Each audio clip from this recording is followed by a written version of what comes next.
Hey everyone, Bachelor Fantake here, and welcome to the 50k dog reveal.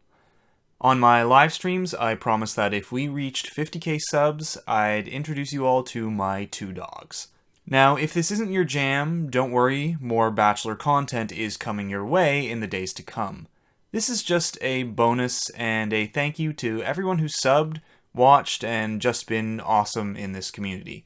Face reveal will be next at 100k, so if you got like 50,000 friends, hit me up. But without further ado, meet Jackson and Bob. Actually, today is Bob's birthday, believe it or not. He's 4. Jackson is also going to be 4 in about a month. So let me tell you a little bit about each of them. Both are rescues. Their stories start off a little bit sad, but don't worry, they each have a happy ending. Jackson is a Maremma sheepdog. I got him at about 8 months.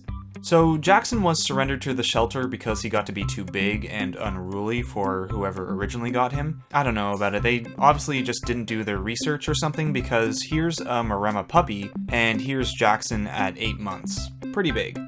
Apparently whoever got him also kept him in a cramped condo all of his early life, which is a Maremma's worst nightmare. Maremmas are typically outdoor dogs that are used on farms to sit around and protect sheep. In Australia, they actually were used to save a species of penguins that were near extinction and getting hunted by wild animals. So being enclosed and not being able to stretch his legs was really not good, especially for puppy Jackson. It's also just not good for any dog, let alone a Maremma. As a result, he kind of freaked out whenever he was in a crate, and when he was surrendered to the shelter, well, there he's in a crate all the time. I later saw his description that they posted for him for adoption, and it really kind of broke my heart. They used a lot of language like difficult to train, unruly, that kind of stuff, which why would anyone see that and get excited about adopting him? Which also really sucks because the place he was in was not a no-kill shelter.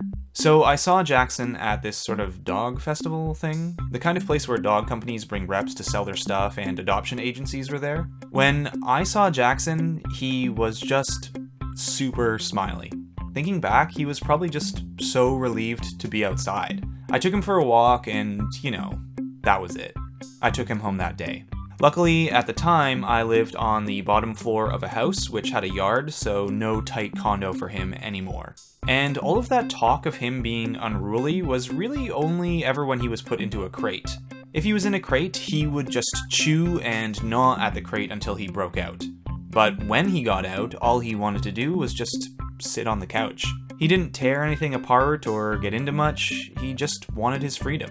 And once he realized he was safe and comfortable and had a home, he's become the sweetest lug in the world. By the way, he's the one who always needs to check up on me when I'm doing videos and makes recording audio a bit of a nightmare. But it's all worth it. Okay, so I didn't stop there. A couple of years later, I got Bob. Bob is also a rescue, and his name is Bob because it's the only thing he responded to by the time I got to meet him. But it's just such a perfect name for him now. Bob had an even rougher start to his life than Jackson. He was found on the street just with all sorts of problems. He had distemper and heartworm, and his teeth were so bad they all had to be removed. That's why he has his tongue sticking out like that. The distemper is also what caused him to lose some muscle on his head here. Not only that, but as Bob was found, a hurricane hit. So he was dealing with all those problems and then a hurricane. But Bob is a survivor. Usually a dog with this kind of start doesn't make it, but Bob found a way. And when I saw him, it was a no-brainer. He was so unique, so cute, and had such a heartbreaking story. So I sheepishly sent in an application for him, expecting there would be so much competition for him. But really, there was none. I was the only person to apply. And I gotta tell you, everyone else is missing out. Bob is the most grateful dog I've ever met. The first few weeks he arrived, he just came in and slept and cuddled. He's so good that I even laugh and encourage the few moments he gets bossy, usually around supper time. Jackson?